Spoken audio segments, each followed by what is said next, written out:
Hello, I still see people coming in, so we're going to wait for everybody to join us before we start.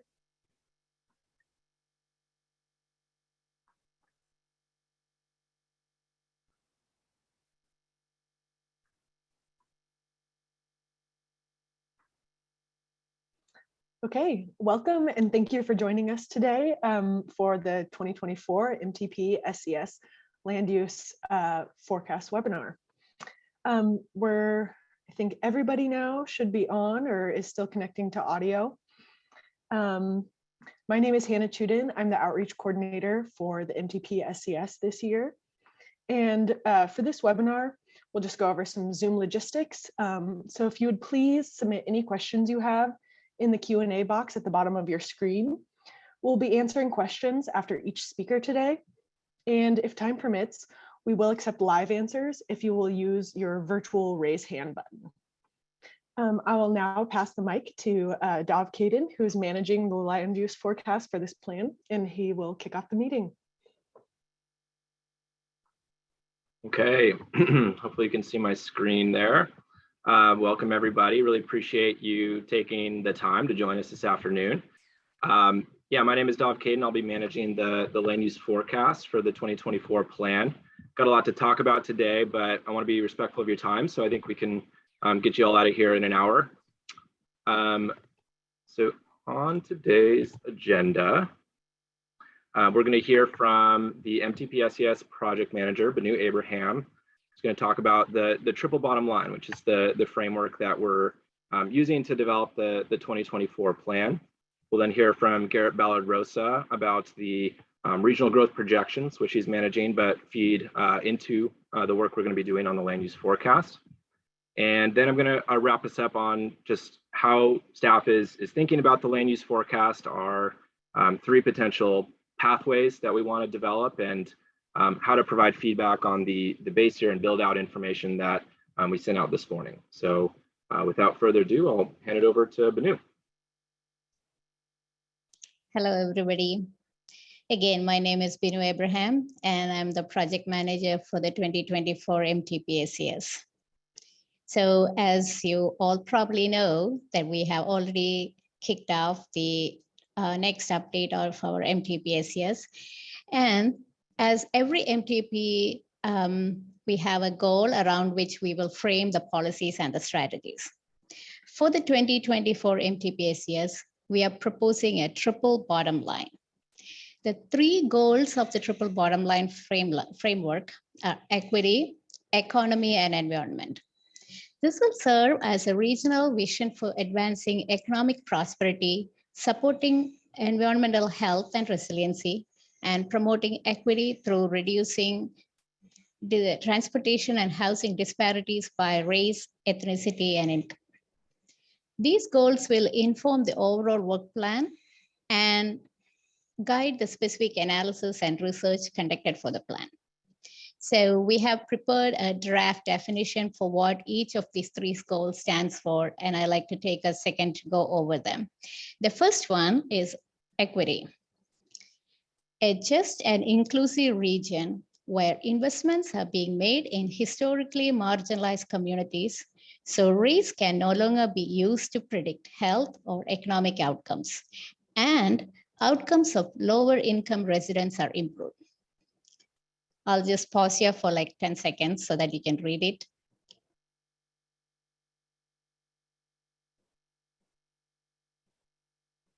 So how does the statements translate into the plan? The first step is to figure out what questions we want to answer.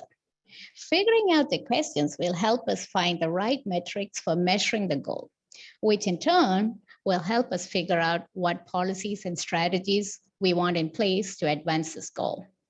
So example of a question to address equity would be, how can the MTP SCS help reduce racial disparities or income disparities in transportation and housing?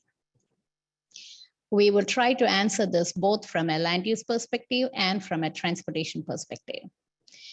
And an example of an indicator for advancing this goal can be increasing the percentage of new small lots to attached housing in high opportunity area. Another indicator from a transportation perspective can be increased transit access to essential destinations such as hospitals and schools for the disadvantaged community. So that brings us to our second goal, the economy. A diversified regional economy built on the expansion of key economic clusters, including agriculture and food, health sciences, and innovative mobility. An inclusive economy in which all people have access to resources that gives them the opportunity to realize their full potential. So an example question here that we can ask to address economy in our planners: how can we in MTP prioritize infrastructure investments and growth patterns that support the region's key economic clusters, such as food and ag, health and life sciences, advanced mobility? Another question can be, how can we better facilitate connected communities so that the business owners and residents have better access and opportunities to thrive? The third goal, or the third E, is environment. Thanks, Joe, for switching the slides. A safe and resilient region for all residents, where natural resources and air quality are sustainably managed so people can thrive here for generations. There are so many factors in our region why this is also a crucial goal. Both drought and fire are major concerns here. We have to address the climate change. We have state and federal requirements that mandates that we hit the greenhouse gas targets and the air quality targets. So part of these questions is already addressed in all our plans because we have the 19% target, the state target for achieving our greenhouse gas goals. But we don't want to stop there. We want to make it take it a little further. And some of the questions that we can ask here is, how can the MTP-SCS prioritize infrastructure investments and growth patterns that will help make the region more resilient in the face of climate change? How can we ensure that marginalized communities don't endure the worst of climate-induced natural disasters? Or how can the MTP-SCS transportation investments and strategic growth planning reduce carbon emission in the region? Answering this question or this framework will guide the development of the 2024 MTP-SCS in a manner that will best inform the transportation policy and investment decisions. Another reason why this triple bottom line is a crucial factor to consider right now in this situation is that these are questions that will soon be asked by our state and funding agencies. If we can answer this question now with help of our local agency partners, it will strengthen the ability of our local jurisdiction and partner agencies to compete for transportation funding at the state and federal level with a strong emphasis on climate and equity. So finally, how does the triple bottom line translate to land use forecast? The MTP-SCS land use forecast will use this triple bottom line framework to create 3 initial regional growth pathways or scenarios, and eventually a preferred land use scenario.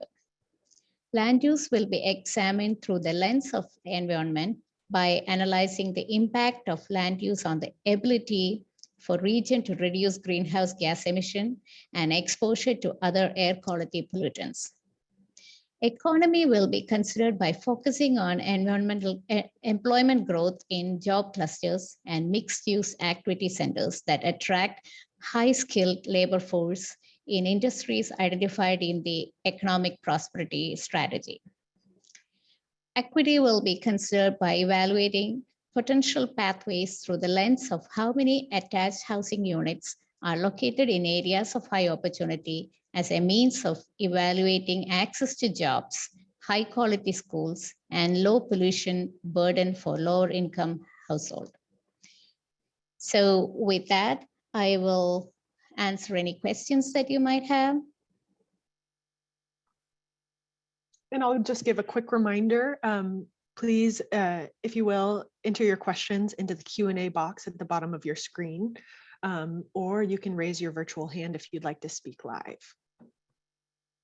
And then just another reminder, we have a question in the chat requesting slides, and we will be sending slides after this meeting with the recording.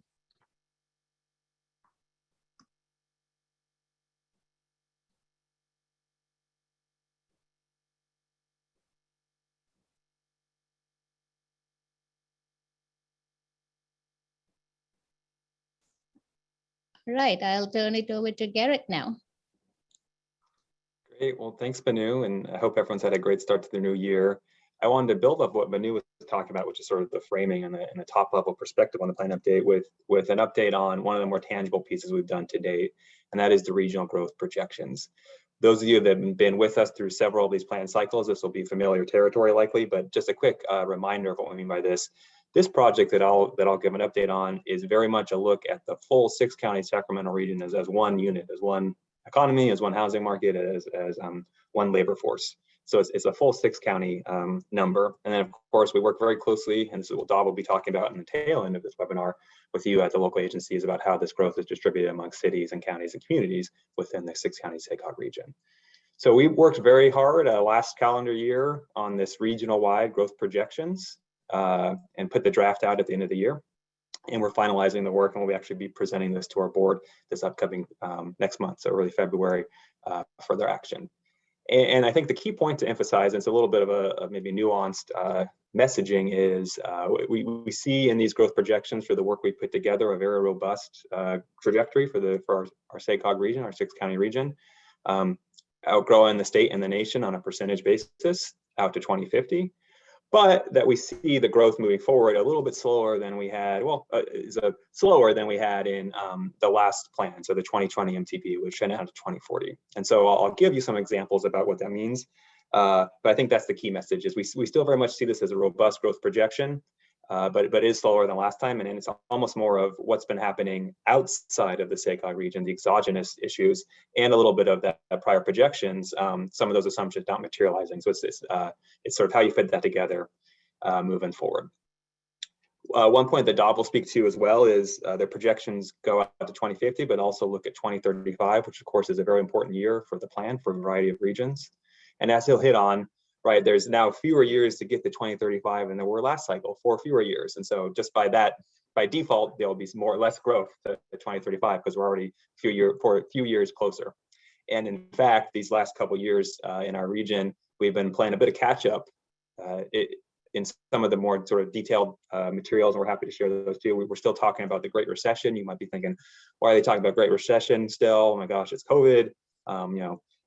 What we have seen in that work, and it's been echoed by some of our partners in the prosperity strategy, is the recession was longer and more sustained in our regions. So it was actually in the last couple of years that we really got up and running again. And so we did collectively see some pretty strong growth those last couple of years as we responded. So I'll just say some of that growth that we projected in the prior plan has actually materialized earlier. So let's talk then about that projection and its elements. And again, the point I'm trying to emphasize is we've heard of some great comments about this narrative of a slower projection relative to the last cycle, and maybe how that doesn't resonate with some of our communities. They might be thinking, gosh, I'm bursting at the seams. There's a bunch of new people moving in. How does this connect to what you're saying, Garrett, at the maybe the 6-county level? And so I'm emphasizing more some of the things we've been putting together that are more on the sort of slower growth, but of course there's a lot of great things happening too. But this presentation is emphasizing more of those things that are sort of help justifying the projection that we have in this cycle. And in our work, we look at population, we look at jobs, and we look at households and housing units. So start first with population. What we've been seeing, and this is not unique to the Sacramento region, it's actually a national and international trend, is that birth rates have been declining. This is a pretty consistent trend for the last 100 years, and it's sort of hard to have a growing population without more births. I don't think we've figured that out yet as a society. And I think in the last cycle for our 2020 plan, and again, we work very closely with our state partners and our partners across, so like at the state level and our partners with other regions within the state, sort of contextualizing this growth. I think a lot of the thinking last cycle was maybe growth rates were lower, but they might pick up again as the region and the state recovered from the Great Recession. But we've seen that actually birth rates have never been lower. Again, it's nothing to do unique to the Sacramento region. It's a national thing. And so this very much affects the population moving forward. Those of you that have been following our materials, and they'll also be reproduced this upcoming month through the committee cycles, shows our projections relative to some other projections. And most notably, the ones to call attention to are the state, put together by the Department of Finance, and the nation, put together by the Census Bureau. And those units have really drawn back their long-term growth projections pretty substantially. And so those become inputs into our projection. And in that, if we show a rate very much different than the nation and the state, there needs to be that strong justification. And again, it's really the thing that's driving this is just this lower birth rate that's continuing moving forward.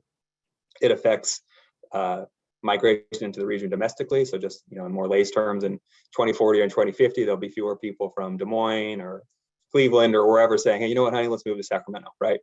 But also importantly, there'll be fewer expected international migrants in the region. And the SACOG region, not as much as California, sort of writ large, but our region still relies very much on international migration for population growth. And happy to go into more of the details of that if there's questions, but that's also expected to drop off. So all to say, population, we still see a robust population growth rate for our region, faster than state and nation. There you go. But again, when you overlay that with all these trends coming out from our federal and state partners that are really have toned back theirs, that's kind of the driving factors. If I could sum up in one sort of key point, it would be birth rates have continued to go down, and it's very hard to justify a projection above and beyond if birth rates go down. So that's population. The next is jobs, and I mentioned with the Great Recession was sort of more pronounced and more sustained here. The last few years we have been picking up on jobs, but I think the key point is, and it gets a little technical, is we try to, when we look at this, and we work with the consultant that's been doing this a long time, think about, in the technical term, it's called the tradable sector or base industry job. We try to look at those jobs that are serving sort of export markets or that aren't necessarily as closely tied to population. And the population serving parts of the economy are incredibly important. But so maybe the growth, potential for those are very much limited to the region's population. So we try to hone in on those what we call base sector jobs. And the last 10 years in our region, unfortunately, there hasn't been the growth in those type of jobs. They've actually lost a little bit of ground. We think there's plenty of opportunity to turn that around. Binu mentioned the prosperity strategy. She even mentioned some of those key sectors in her slides, such as innovative mobility or food and ag, or life sciences. So I think there's lots of opportunity there. But if we were simply to continue the trend line of the past 10 years, it would be a less robust projection. We actually think there's the evidence to go above that trend line. So that's employment. And the last is households. So we actually look at the formation of households, but of course that's very much tied then to the housing unit production. I think the key point for this part of the projections is again, it's a lot of positive things, and it's a great recognition for all the work that's being done at the local, regional, and state level around a more supportive environment for housing production. So we see a very robust housing element to the projection. It's the fastest growing part of the projection. You can't have housing out of line with population and jobs growth. And the other thing just to hit on is, again, the growing concern and unease in this region about housing affordability. Something I didn't mention on the employment side, but I should have, is also the jobs that the region's been gaining, right? When you look at it in sort of wage growth, hasn't been keeping up with housing growth. So there is the question of how much housing can you project given the unaffordability this region has been witnessing and experiencing the last few years. But in short, that was the more of the negative side, but that was, again, kind of the point of emphasizing some of the things justifying this lower projection. In short, this is what we, as I said at the opening, view as a robust projection. And let's just take the housing element of projection with that. What we're projecting in this plan cycle in terms of units per year is more than the region's been doing the last 10 years. It's just that it's a little bit less than we had projected the last cycle, and that some of the assumptions that we took that last cycle haven't come through. So again, to sum it up, we see it more about sort of how the region's situated in some of these larger exogenous changes. And so it's not like a change to our competitive nature moving forward. We think it's a very competitive region, outgrowing the state and the nation, but we have to situate that projection in those same factors. So again, the material will be up on our website as part of the plan and through our board cycle. That was kind of just the contextualization of it at the regional level, and I'm happy to pause and answer any questions. Thank you, Garrett. That was great. I just wanted to give a quick reminder. I noticed some of our participants called in on the phone, and if you would like to ask a question, to raise your hand, all you will need to do is press *9. And then we did get a question from the keepers in California as a whole have actually been negative. Why would we put robust growth projections forward, which may artificially stress our region? Yeah, a great question. So the view of our expert panel is that California is that there was a temporary dip in terms of the statewide population, which went negative, and that moving forward, the region would have a positive growth rate moving forward. Again, it's a much lower growth rate than it was the last 10 years or the last 20 years, just like it is for the Sacramento region. So part one of that answer is we don't expect the state's population to stay negative. Long term, we thought that was a short-term blip. And the second is that the Sacramento region itself is very much its own region. Of course, it's very important what's going on in the state. We share the same regulatory environment with the rest of the state, but our market is very different, especially compared to the coast. And so if you'll be looking at what's been happening in the population in the last 10 plus years, population has been going inland. So ourselves and the San Joaquin Valley have been the fastest growing elements of the state, not only on a percentage basis, but actually on an absolute basis the last few years. And so we look very closely at what's happening in the state, but at the end, it's what we think is going on in the SACOG sort of metropolitan area that's the driving factor. Thank you, Garrett. We now have a question from Brent Meyer. I'm going to allow him to talk. Yeah, sorry, I was halfway through writing my comment. Yeah, I'm also wondering how persons per household data fits into this. I mean, you know, population we can kind of link, well, population jobs, population we can link to housing. But if persons per household, you know, numbers drop, then technically you could have, you know, the same population or a slight increase in the population, but still have an increase in housing. So some of this is, you know, personally, I'm kind of going towards empty nesting. I have one kid at home out of 4. And so, you know, I'm seeing a lot of people in my neighborhood that, you know, used to be a neighborhood with, you know, 2 or 3 kids in every household. Now it's a neighborhood with, you know, 2 people in each household, or maybe 1 person in each household, same number of houses, but significantly less population. You know, I know that's my neighborhood, not every neighborhood, but I'm just kind of wondering if some of that could affect, you know, our assumptions about housing, if we have, you know, a higher percentage that's kind of in that empty nesting or married without kids, or just wondering if you guys have had any input on, you know, is persons per household staying the same? Is it dropping? And does that change the ratio to population and housing? Yeah, great question. Absolutely something that's been central to the update, and we rely on a couple key data sources, and one is the State Department of Finance that do these long-range projections, and theirs is very much a demographic projection. So the technical term is headship rate, which I always get my head wrapped around, but it's basically you work your way back into people per household.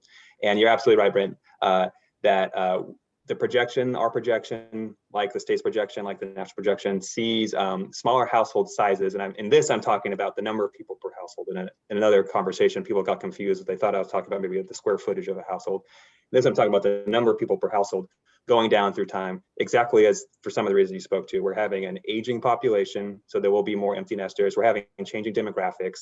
And so some of our racial ethnic groups moving forward, the sort of professional demographers at DOF think that their household formations will change a little bit, in that there'll be fewer multi-generational households, fewer generations of grandma and mom and dad and kids living together, and more of those generations split out into single units. So that's part of the reason, if you get into the technical side, that you see our housing projection faster than population. You can say, well, how is that going to happen? Because of the very points you're raising.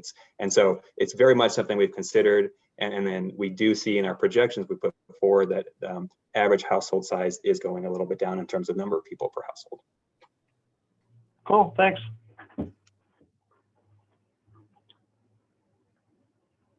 Fantastic. And we'll just pause for one more second to see if anybody else has a question. Again, it's *9 if you're calling in on the phone.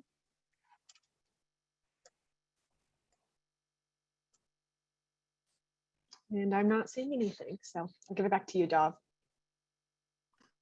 Okay, great. Well, thanks, Garrett, for walking us through that. Those regional growth projections are really critical input for all of the land use work that we're going to be doing and working on as a group over the next year. I'm going to turn now to how SACOG has been thinking about the upcoming work on the land use forecast and the three pathways approach that we're considering. So, first, I just want to make sure we're all on the same page with how those regional projections tie in. So we just heard about how much growth we're projecting regionally.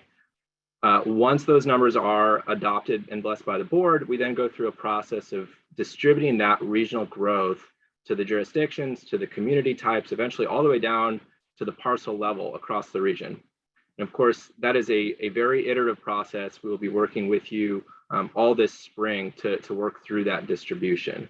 But then once we have a parcel level forecast, we add that growth to our 2020 base year data, and it all gets modeled to understand whether that land use pattern and the set of transportation investments that are included in the plan actually achieve the regional goals of the plan. I think a really critical point that Garrett talked about up front was this sort of comparison of the last plan's regional growth projections to this plan's. So there are two big years that are part of the MTP SCS that we model.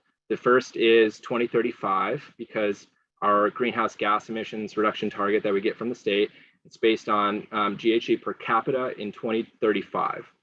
So we have to model that. The second is the horizon year of the plan, which last plan was 2040, but this time we're actually going all the way out to 2050, a little bit further than usual. And as Garrett talked about, because we are projecting less growth per year, and we are 4 years closer to 2035 than we were last plan, we're actually looking at about 70% of the growth in the 2035 period compared to last time. So that's a pretty significant decrease in growth that we're modeling that you will see for the interim year regionally. And so we're simply not going to be able to include as many of the projects, as much of the growth as we did last time for that 2035 year. Now that said, while we're going to have lower per year growth, because we're going out a little bit further to 2050 and have a little bit more years, the plan horizon growth actually looks very similar to the last plan. So you can see it's about 97% of jobs, 107% of units. So for that 2020 to 2050 growth, you're likely going to see similar numbers as last time at the regional level. Now, of course, conditions have changed, new plans have emerged, so we're making edits at a more granular level, but you can think of what we had last time as a starting point for those changes for that plan horizon time period. So if you're around during the last plan, you may remember we chose not to do multiple scenarios. Instead, we sort of looked and tried to learn the lessons of the last plan updates that did include those scenarios.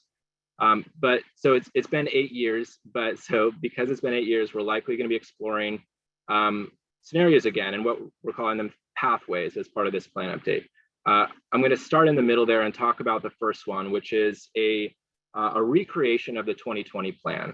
And the idea on this one is to recognize that we developed a land use forecast last plan. It hit our GHG target. It sort of achieved our other regional goals based on the conditions of that time. Those conditions have now changed. We're expecting 30% less growth by 2035.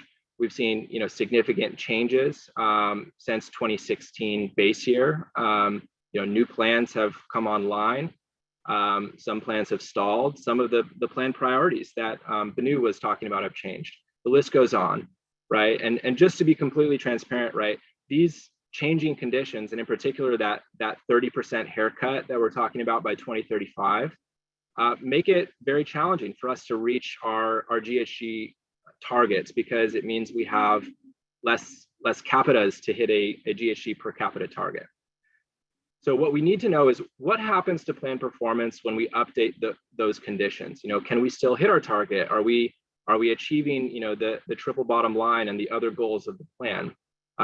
with those assumptions. So for this pathway, we are looking to keep the same development pattern, the same percent of growth that is going to be in infill areas, the same sort of percent of housing that is small lot and attached as the last plan, but then update to account for the new projections and the changing conditions that we've seen.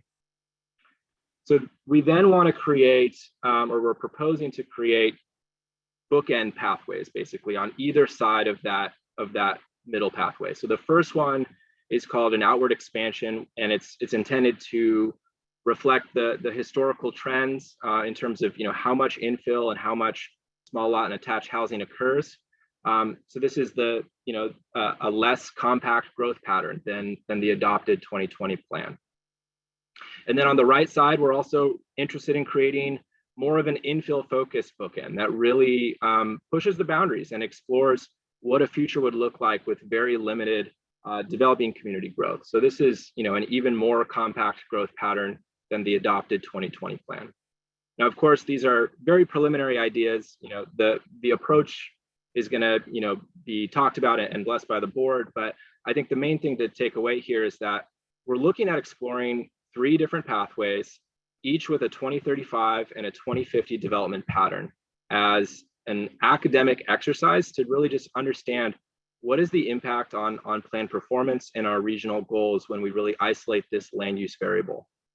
And just to be clear, we're not going to be selecting one of these scenarios. It's not like a menu that we choose from. It's really just to better understand, where we stand. The actual, preferred scenario, which isn't going to be adopted for a while, not until 2023, is likely going to be a combination of all of these scenarios. But this is just sort of the first step in that process. So I'm going to be switching gears in a second to base here and build out data, but maybe before I do, any questions or comments on the pathways I just outlined? Dav, we did get a question, and it reads, what year growth will next RHNA numbers be based on, 2035 or 2050? Numbers in the 8th cycle will already a significant increase. Yeah, so RHNA top of mind, right? Because housing elements just adopted. So first of all, every RHNA cycle, right? So this would be in 7 years or so. We would come up with a new methodology, right? So nothing is set in stone whatsoever. I think if we use the same approach that we did last RHNA cycle, we would likely be looking at the sort of proportion of 2035 growth that each jurisdiction gets as a part of this cycle. Now, just to be very, very clear, right? None of this will impact this RHNA cycle, this cycle of housing elements, but there is the potential that this is the sort of forecast that we use as in this MTP, and in particular the 2020 to 2035 period, will be used in the formation of the RHNA methodology for the next cycle. But it is completely up in the air what our methodology will look like, and frankly, what the state statute will look like on RHNA, as that tends to change pretty dramatically cycle to cycle, and there's been a lot of changes to the statute on how RHNA is governed just in the last few years. And there is also, I think we've talked a little bit as this group about the state is undergoing a full long-term RHNA reform process right now, where they're soliciting a bunch of input from stakeholders across the state on how to change the process. So I think it's, I don't necessarily have a crystal ball for what exactly RHNA will look like in 7 years, but there is the potential that the 2020 to 2035 land use forecast as a part of this MTP is used in the next RHNA cycle. Thank you, Dav. And that is the only question so far, unless anybody else would like to raise their hand.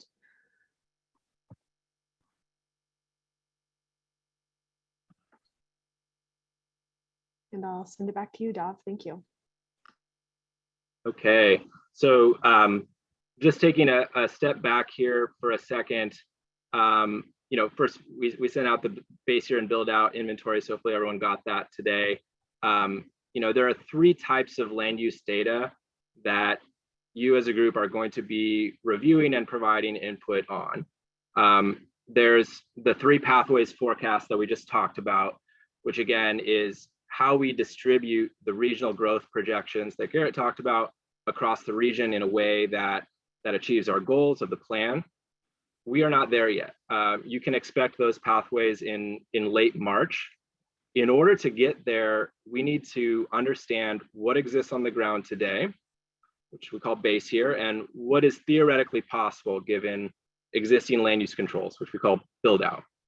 And so again, you should have received an email from me today that provides a spreadsheet that summarizes those 2 things by community type.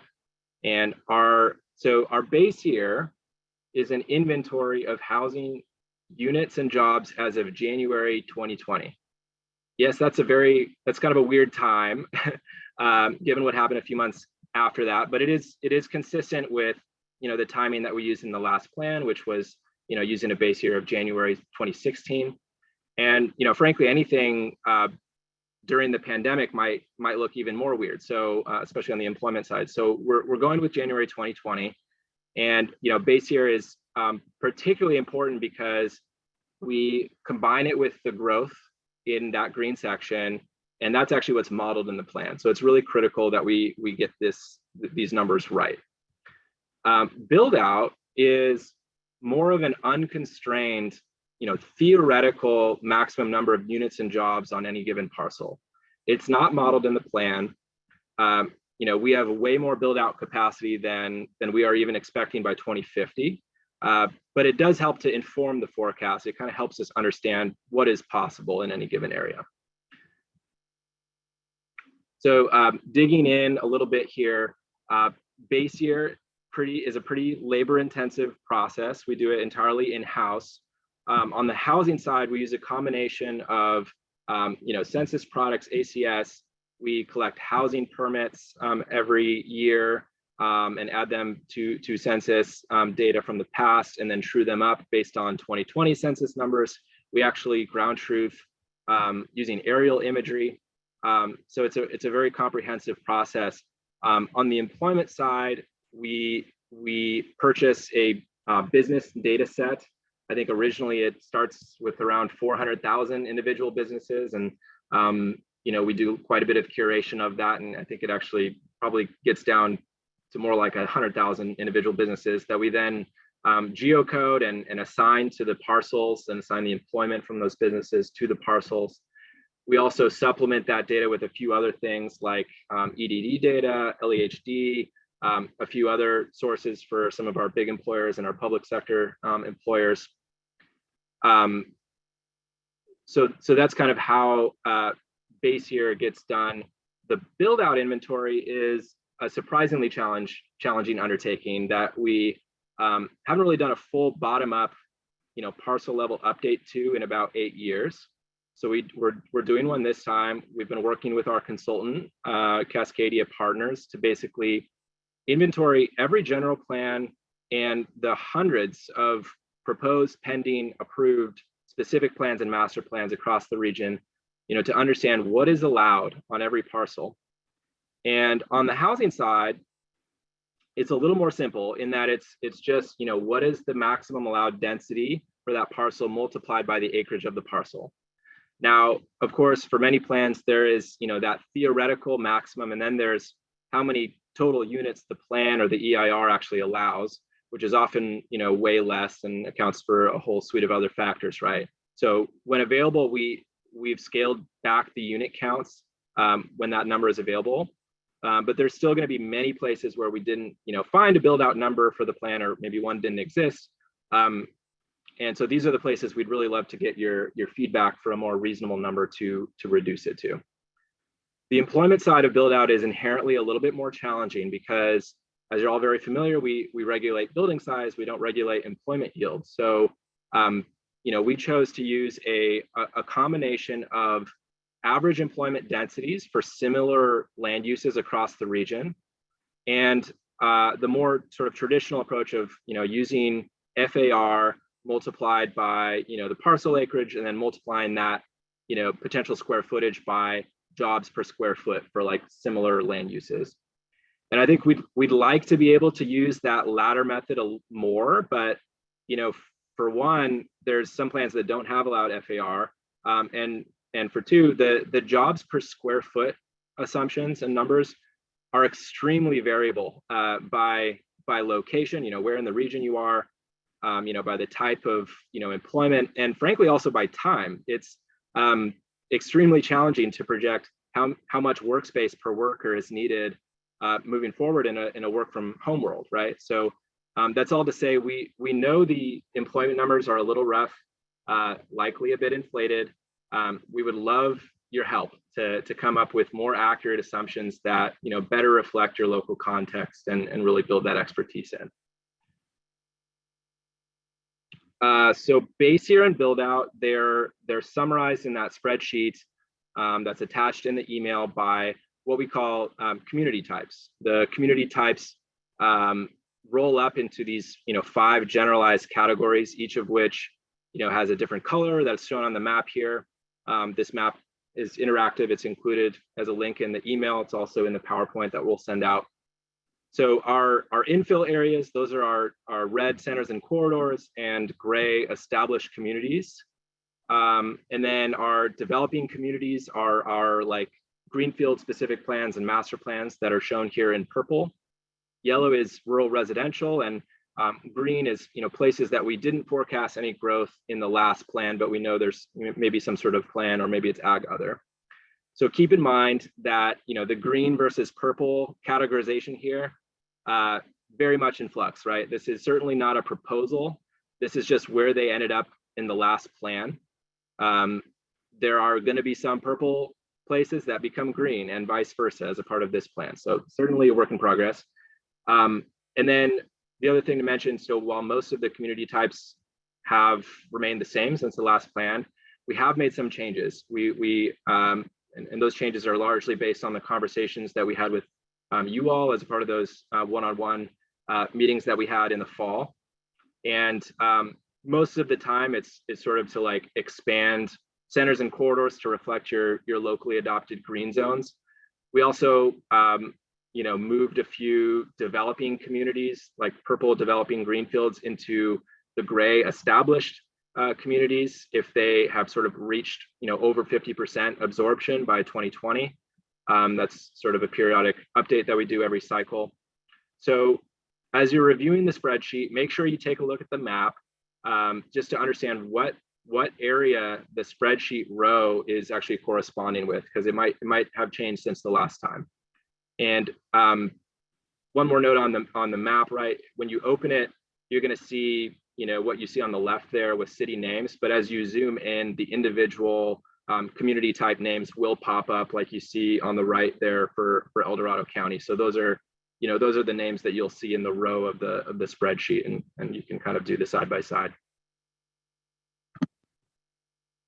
Okay, so how to review. I think the biggest thing we want to hear from you on is the spreadsheet. Is there a community type in your jurisdiction where the number of base year units and jobs or build out units and jobs seems off? What do you think they should be changed to, right? If you have a specific number provided, that would be phenomenal, and we can adjust the GIS data accordingly. If you don't have a specific number, but your gut is telling you, wow, that feels really high, or it's a little low. Do you have any, first of all, that information is helpful if it's just by itself, but if you have any data points, any planning documents that could, help us get to a more accurate number, that would be great. Second thing is just reviewing the community type geographies. So, do those geographies make sense? Are there changes that you'd like to see in terms of, where we're picking it up? Maybe the plan is a little bit more extensive, specific plan is a little bit more extensive than we have mapped. Errors happen. So yeah, your feedback on that's helpful. And then just in terms of the literal mechanism of providing feedback, an email is totally fine. If you're like, wow, this specific plan, the number is way high, here's the build out number, change it to this, that's fine.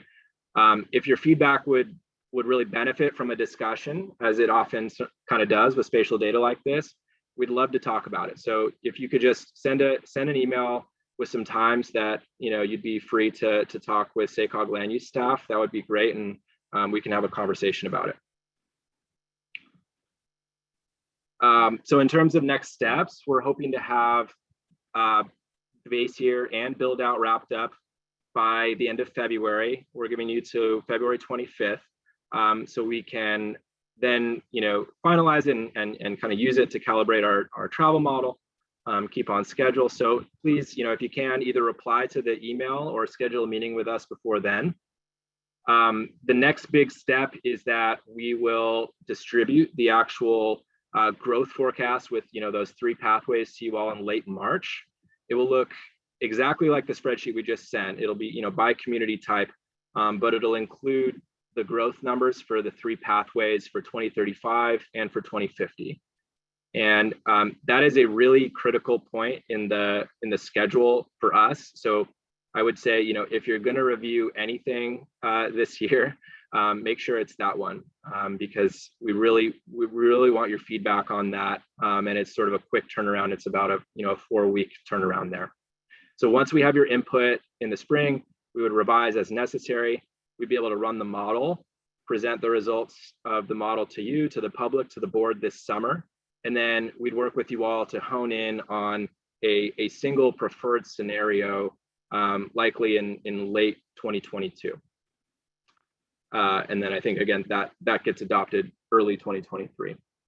So that was a lot of information. So I'm happy to answer any questions you have on base year build out, the community types, or general next steps, what's ahead. Perfect. We have some questions in the Q&A box from CJ Freeland. Is the build out housing number additional units or total units? Total. Yeah, good question. So it's totally irrespective of what exists on the ground.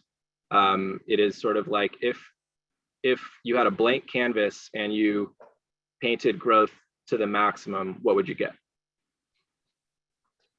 Perfect. And then another question, just to clarify, as shown on the chart emailed this morning, are the projected housing units in addition to the existing base or total overall? I think that's this. If I'm understanding that right, it's the same question, and it's total overall. So yeah, these are not growth numbers. They're just completely unconstrained total, and the growth is what we'll be doing with the pathways, which again you can expect in late March. And the growth, to be clear, will be way less than the build out, because we have a lot more existing capacity than the growth that we are projecting by 2050. Perfect, thank you. And the final question is from Justin Hardy. And what is the purple category defined as? Is it anticipated in the horizon to become compliant within the MTP as developed areas? So, so the purple areas in this map are reflecting the developing communities. So basically the greenfield areas that we have growth in the 2020 plan in by 2040. So this is again not intended to be these are the developing communities that are included for the 2024 plan. This is the proposal of which ones are in, which ones are out. It's really just what was last time and just putting a color to the plan last time. I'm not sure if I totally captured that question, Justin, so feel free to send a follow-up. Thank you, Dov. And we got another one. So we are still incorporating HE land use changes into our GIS and traffic model. How would SACOG get those updates once we've completed them? Yeah, so for housing element updates, there's, I want to say, about 8 jurisdictions in our region that have rezone programs as a part of their housing element update. We do want them to be reflected in build out, but we recognize that some of those, so some jurisdictions have exact sites already identified in their housing element update that they will rezone. Others have a list of candidate sites and then are going through right now a process of selecting which candidate sites to rezone, as I understand it. So, you know, we'd love to be able to incorporate which places are being rezoned into the build out inventory. So just send them as soon as you can. I think there is a reality though, at some point, there will be a threshold at which we won't be able to really have those rezones reflected, just because we'll have sort of already kind of moved into the modeling phase of the work. But you know, the land use forecast is this is a long haul. We're not settling on a land use forecast until it's adopted by the board in early 2023. So I think there's probably room here where, you know, even if the rezones aren't reflected in the build out inventory and the first foray into the 3 pathway modeling, it can definitely get built in and reflected in the preferred scenario after that. So it's never too late, I guess. And whenever you have like an idea of which parcels are going to be rezoned and you want them reflected, just send them our way and we can work with you.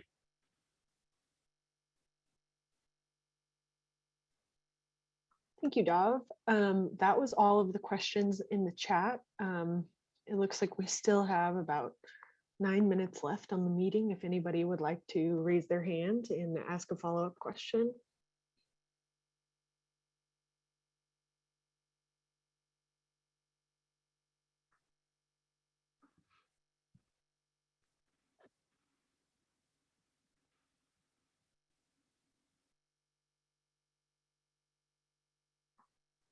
Yeah, maybe if there's one thing I can just emphasize is that, you know, the numbers that we're sending out here are far from final, and we really would appreciate any feedback you can provide us, because you know, the model is only as good as the inputs, and so these are really critical inputs. And again, appreciate, you know, your time. I know everyone's got a day job. This isn't in your job description, but it's really helpful and it has an impact. So would really appreciate it.